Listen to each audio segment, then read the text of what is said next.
जिसने इंसानी सभ्यता की नई कहानी, नई इबादत लिखी है। इस गिरिखंड में लोग मारे गए, कत्लो गारत हुए, हिंसा का ऐसा नंगा खेल खेला गया कि हिंसा करने वाले का मन भी भरा है।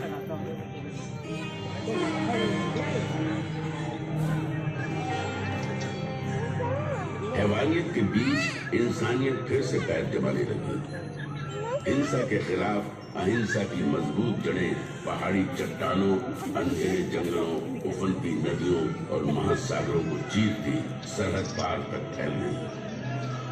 और इसी धरती से इंसानियत का नया स्वर इस गिरिखंड से टकरा समस्त विश्व में गूंज उठा। समस्त मानव मेरी संतान है। मैं अपनी संतानों के लिए क्या चाहता हूँ? मैं चाहता हूँ उनका भला, उनकी खुशी, इस संसार में भी और इसके बाद वाले संसार में भी। समस्त मानव जाति के लिए यही कामना है।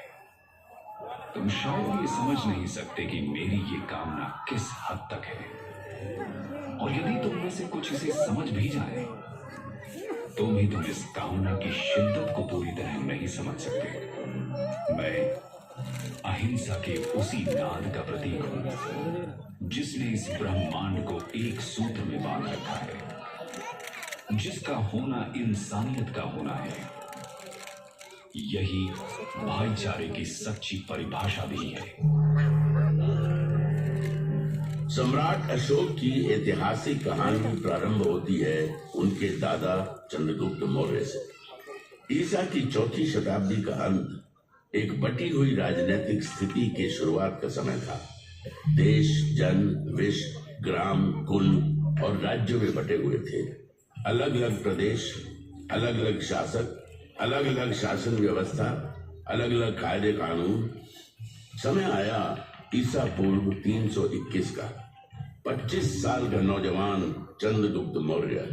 हालांकि राजा नंद के मुकाबले उसकी फौजी ताकत कम थी, लेकिन कौटल्य जैसे गुरुकुल कूटनीतिक चालें नंद की फौज पे भारी पड़ी।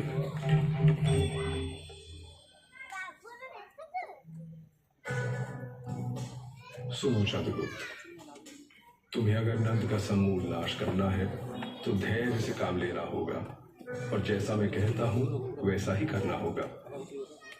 भूखे को अगर थाली की गर्म खिचड़ी खानी हो तो बीच में कभी हाथ नहीं डालना चाहिए। इससे हाथ तो जलता ही है, मुंह भी जलेगा और पेट में छाले पड़ जाएंगे। इसलिए चंद्रगुप्त, खिचड़ी को किनारे से खाते हुए बीच की ओर बढ़ो। इस तरह बिना खुद को आहत किए तुम आखिरी दाने तक को खा सकते हो। ठीक उसी प्रकार तुम्हें नंद के राज्य पर विजय प्राप्त करनी है। मेरे बताए मार्ग पे चलो। वो समय दूर नहीं जब सत्ता का केंद्र तुम्हारे हाथों में होगा। तुम अधिपति बनोगे। चंद्रगुप्त ने कौशल्य के बताए मार्ग पर चलना शुरू कर दिया। सीमावर्ती क्षेत्रों के साथ छेड़छाड़ शुरू हुई। लक्ष्य था केंद्र पर अधिकार जमाना। गंगा किनारे का प्रदेश चंद्रगुप्त की मुट्ठी में आ गया। इसी बीच सिकंदर भारत से वापस लौट गया। सिकंदर के चले जाने से जो खालीपन पैदा हुआ, चंद्रगुप्त ने उसका भरपूर फायदा उठाया। चंद्रगुप्त उत्तर पश्चिम की तरफ बढ़ता चला। इन प्रदेशों को तेजी से अपने कब्जे में करता सिंधु नदी तक जा पहुंचा। उसकी नजर सिंधु पार के इलाकों पर थी, लेकिन वहां शासन था सिकंदर के सेनापति सेल्यूकस निकेटर का। चंद्रगुप्त रुक गए। उनकी नजर मध्य भारत पर पड़ी। उसने नर्मदा के उत्तर में स्थित प्रदेशों को अपने कब्जे में ले लिया, लेकिन सिंधु पार के इलाकों को अपनी मुट्ठी में करने की चाहत अभी भी दिल में कसमसा रही थी। साल था ईसा पूर्व 305 का। चंद्रगुप्त सेल्यूकस से जा भिड़ा।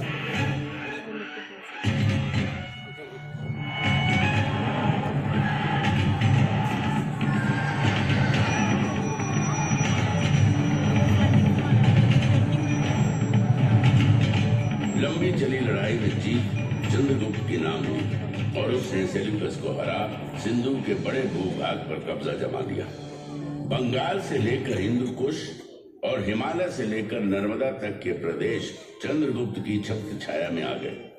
एक नए युग, नई व्यवस्था ने बीज से पौधे का रूप ले लिया। राज्य साम्राज्य में बदल गए और जन्म हुआ तुर्जय मौर्य साम्राज्य का। ऐसा कहते हैं कि अपने जीवन के अंतिम काल में चंद्रगुप्त मौर्य जैन सन्यासी बन गए। अपना साम्राज्य अपने पुत्र बिंदुसार को सौंप जैन मुनियों के साथ दक्षिण की ओर चले गए तथा जैन रीति के अनुसार अनाहार द्वारा अपने जीवन का त्याग कर दिया। चंद्रगुप्त के बाद बिंदुसार ने विशाल मौर्य साम्राज्य की बागडोर अपने हाथों में ले ली। चंद्रगुप्त के साम्राज्य विस्तार का सपना बिंदुसार का सपना बना। उसने दक्षिण पर आक्रमण कर मौर्य साम्राज्य का विस्तार सुदूर दक्षिण में मैसूर तक कर दिया। उसने बंगाल की खाड़ी और अरब सागर के बीच के समस्त प्रदेशों को जीतकर मौर्य साम्राज्य के अधीन कर लिया। भारत के विशाल भूभाग पर मौर्य के रथ की विजय पताका लहराते दौड़ने लगी। लगभग सारा उपमहाद्वीप मौर्यों के कब्जे में आ गया। सिर्फ एक क्षेत्र था जो अब भी उनकी पहुंच से बाहर था। वो था पूर्वी तट कलिंग। कलिंग आजाद अविजित था। उसने विजयी मौर्य रथों को अपनी सीमा में घुसने नहीं दिया था। कलिंग की सीमा पर अब भी कलिंग का ही ध्वज लहरा रहा था।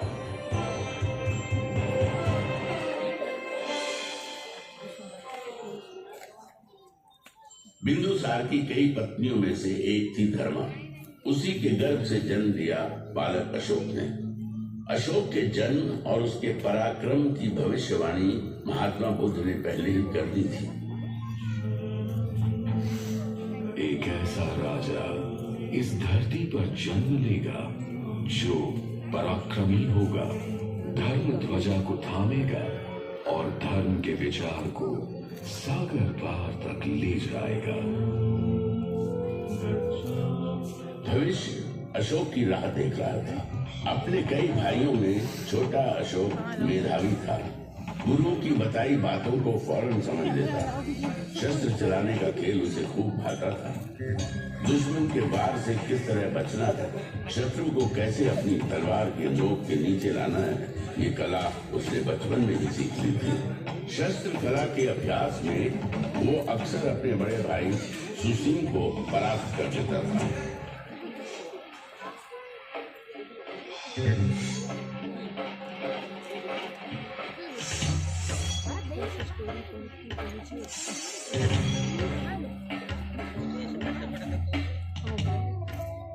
वाह, अद्भुत! अशोक मेरे पुत्र, तुम्हारा भाई सुसिन तुमसे ज्येष्ठ है, उम्र में तुमसे बड़े हैं, लेकिन शस्त्र चलाने को तुम्हारी अद्भुत क्षमता और पराक्रम के आगे तुमसे छोटे हो जाते हैं। तुम दोनों मुझे प्रिय हो पुत्र। तुम पितामह चंद्रगुप्त के पौत्र हो, मौर्य साम्राज्य के भावी संरक्षक। तुम्हारी देखरेख में मौर्य वंश और साम्राज्य वैसे ही सुरक्षित रहेगा जैसे मां की गोद में और पिता की छाया में शिशु। पुत्र अशोक, अब समय आ गया है जब मैं तुम्हारे कंधे पर साम्राज्य के एक हिस्से की देखरेख का भार सौंप थोड़ा निश्चिंत हो सकूं।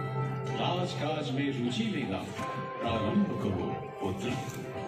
बिंदुसार ने अपने छोटे पुत्र अशोक को राजकाज के कामों में लगाया। उसकी प्रतिभा पर गहरा भरोसा दिखाया। पिता का ये अगाध प्रेम और अशोक के प्रति बढ़ते अनुराग से सुसिन व्याकुल हो उठा।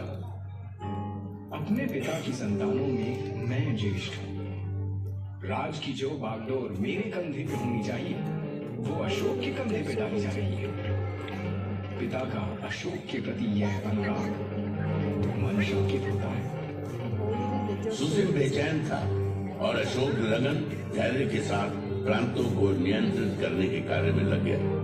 अपने साहस, बुद्धि और नियंत्रण करने की अद्भुत क्षमता ने अशोक की लोकप्रियता में चार चांद लगाना शुरू कर दिया। अशोक की बढ़ती प्रसिद्धि और प्रांतों को नियंत्रित करने की क्षमता से जहां एक तरफ बिंदुसार का भरोसा अशोक के प्रति बढ़ता जा रहा था, वहीं युवराज सुसिन का भावी सम्राट बनने का भरोसा डगमगाने लगा। युवराज होने के बावजूद अशोक उसे प्रतिद्वंदी की तरह नजर आने लगा। सुदूर उत्तर पश्चिम तक्षशिला के प्रांत में असंतोष बढ़ने लगा था। फौजी गुटबाजी शुरू हो गई थी। एक प्रांत के अंदर कई सैन्य दल बन गए थे। उनकी आपस की खींचतान और असंतोष से तक्षशिला खतरे में था।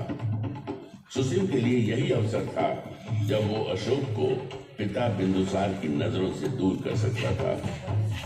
सुसिम ने इस अवसर का भरपूर फायदा उठाया।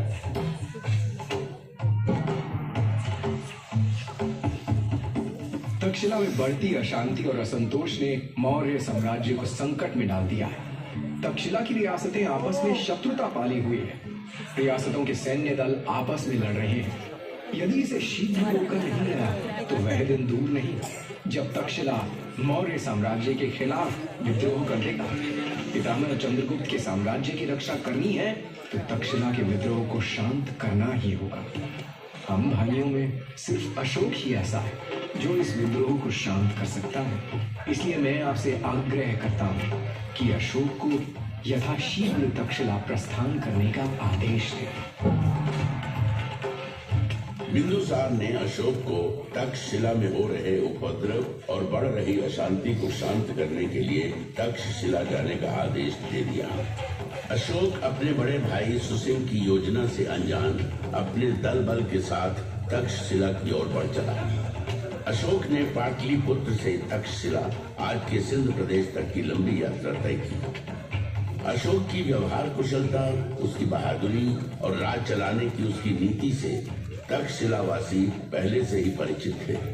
अशोक के तक्षशिला आगमन को वहां के लोगों ने बड़े उत्साह और खुले हृदय से लिया।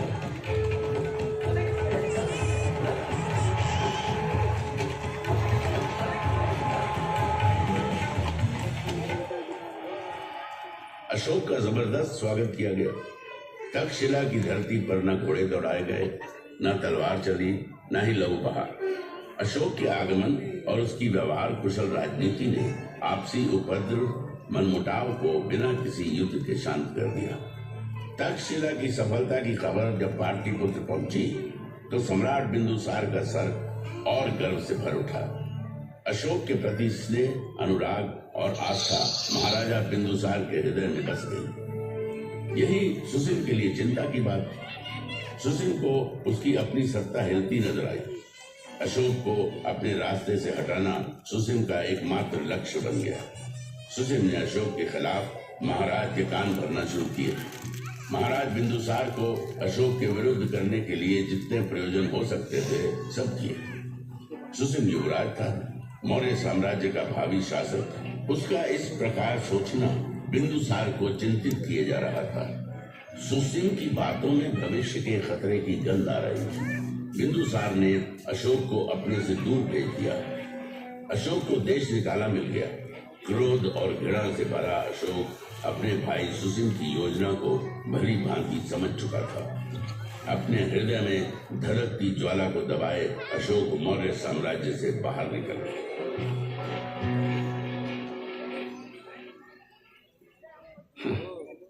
मौर्य साम्राज्य के महाराज जो मेरे पिताजी हैं, उनका संदेश आया। पिता मुझे वापस लौटाने को कहते हैं।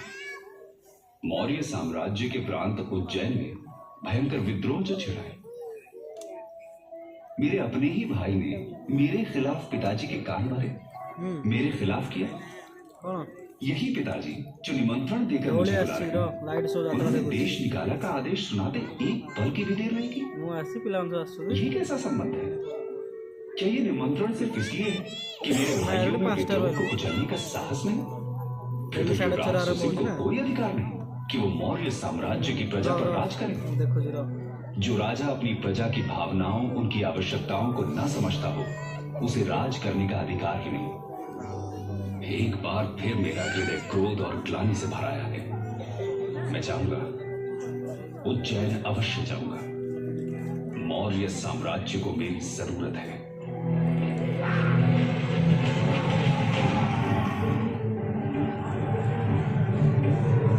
अशोक की जोरदार वापसी हुई। अपनी पूरी ताकत, हौसले और सैन्य बल के साथ उज्जैन के विद्रोह को कुचलने अशोक निकल पड़ा। उज्जैन में घमासान मचा।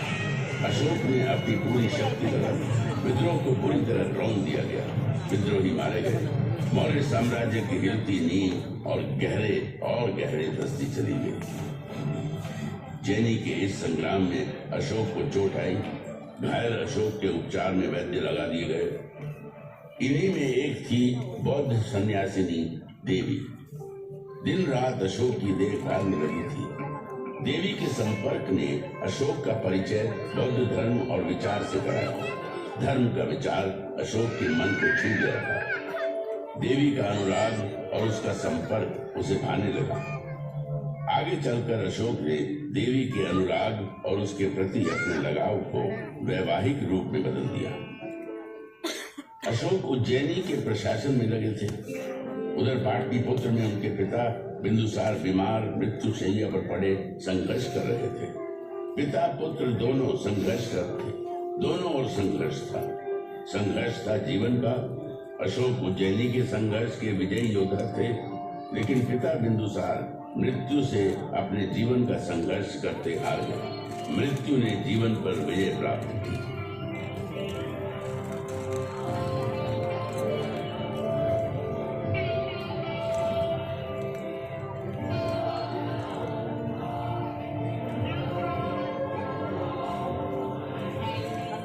पिता से दूर पिता की मृत्यु के समाचार ने अशोक को पुनः नए संग्राम में ला खड़ा किया।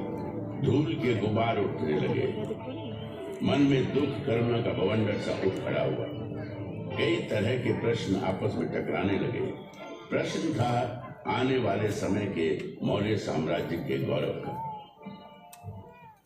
पिता नहीं रहे, मुझे पाटलिपुत्र लौट जाना होगा।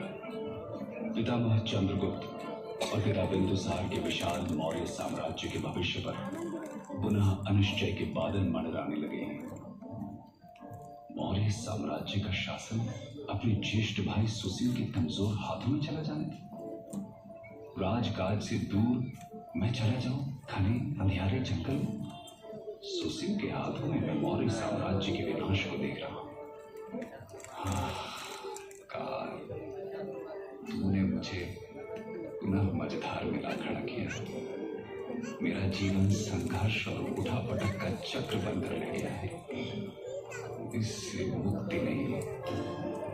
अशोक को साम्राज्य के भविष्य की चिंता थी।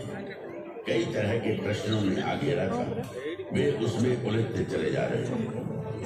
तभी राजा गुप्त के नेतृत्व में अशोक को चाहने वाले मंत्रियों की एक मंडली आई।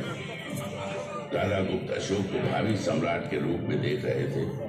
मौर्य साम्राज्य का भविष्य तभी सुरक्षित था जब उसकी बागडोर अशोक जैसे कुशल प्रशासक के हाथ में हो। यदि संघर्ष ही मेरी नियति है तो मैं लड़ूंगा। पितामह चंद्रगुप्त के साम्राज्य की परिभाषा की रक्षा के लिए लड़ूंगा। ये संग्राम महान मौर्य साम्राज्य के गौरव की रक्षा का संग्राम है। जो भी इसके रास्ते में आएगा मारा जाएगा। मौर्य गौरव की रक्षा करना मेरा प्रथम कर्तव्य है। इसकी राह में मेरे भाई मेरे संबंधी जो भी आते हैं आने दो। अपने हथियार उठाओ, खोलो घोड़े। जो भी सामने आता है खत्म कर दो उसे। बहने दो खून की नदियां। चलो पाटलिपुत्र की ओर।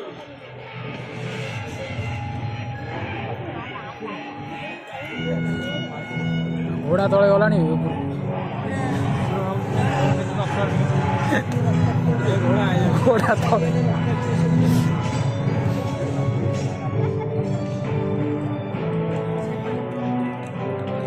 भयंकर मारकाट मची। खून बहे। जो भी सामने आया मारा गया। अशोक ने साम्राज्य की खातिर अपने सभी भाइयों का कत्ल कर दिया। सुशील मारा गया। मौर्य साम्राज्य का गौरवशाली मुकुट अशोक ने अपने माथे पर धारण किया। जीवन संघर्ष ने अशोक के मोम जैसे हृदय को पत्थर सा बना दिया था। इस हृदय में दया नहीं थी। करुणा का कतरा कतरा सूख चुका था। पाटलिपुत्र की गद्दी पर बैठने के साथ ही अशोक ने साम्राज्य विस्तार के लिए एक के बाद एक कई लड़ाइयां लड़ी। युद्धों का ये सिलसिला लंबा चला, लेकिन एक प्रदेश अभी भी था जो अशोक की पहुंच से दूर था। वो प्रदेश था कलिंग प्रदेश। कलिंग अभी भी उसकी पहुंच से दूर था।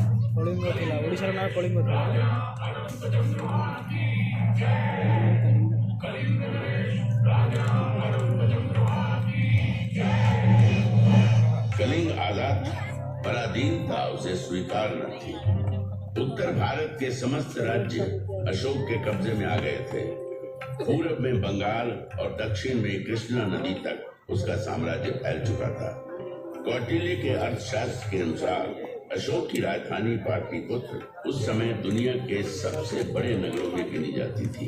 5 करोड़ से अधिक आबादी का सम्राट अशोक दुनिया के सबसे ताकतवर सम्राट के रूप में जाना जाने लगा।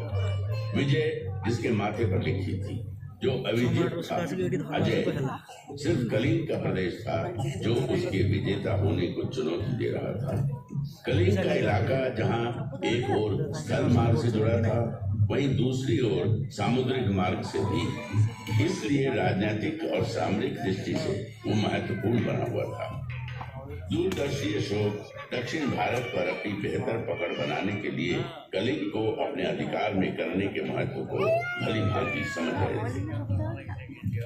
मौर्य साम्राज्य को अभेद्य बनाना है तो समुद्री मार्ग को अपने कब्जे में करना होगा।